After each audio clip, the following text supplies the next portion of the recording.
صحيح. صعب جدا.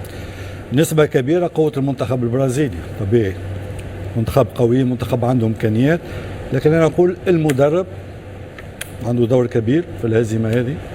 أنت لما تلعب ضد مالي، تلعب ضد نيجيريا، تلعب دفاع أمام المرمى، الدفاع هذا يلعب ليفربول، تلعب مانشستر سيتي، مش منتخب التونسي. منتخب التونسي تلعب ضد البرازيل، ضد لاعبين مميزين فنيا في التمرير، مميزين في طلب الكرة، أنك تلعب بالطريقة هذه، يعني أعطيتهم مساحات كبيرة في ظهر المدافعين.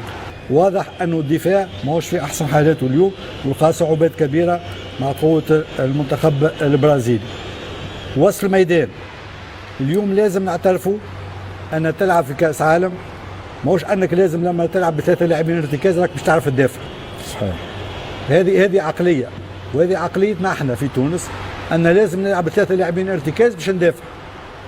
يعني يصبح عندي وسط ميدان قوي من ناحية دفاعية. اليوم هاو لعبنا بثلاثة لاعبين ارتكاز مدافعين اللي شاهدناهم اليوم، كان الحلقة معناتها الضعيفة في المباراة ثلاثي وسط الميدان، يعني أنك عنده إمكانية باش تدافع بمهاجمين بلاعبين وسط الميدان عندهم إمكانيات هجومية، وهذه عقلية لازم تتغير، وهذا بطبيعة الحال المدرب.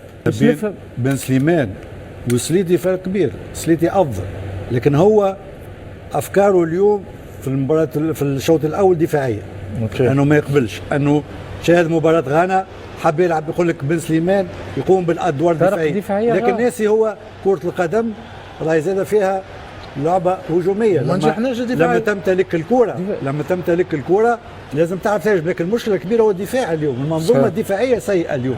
هذه كانت قوة المنتخب التونسي اليوم. مباراة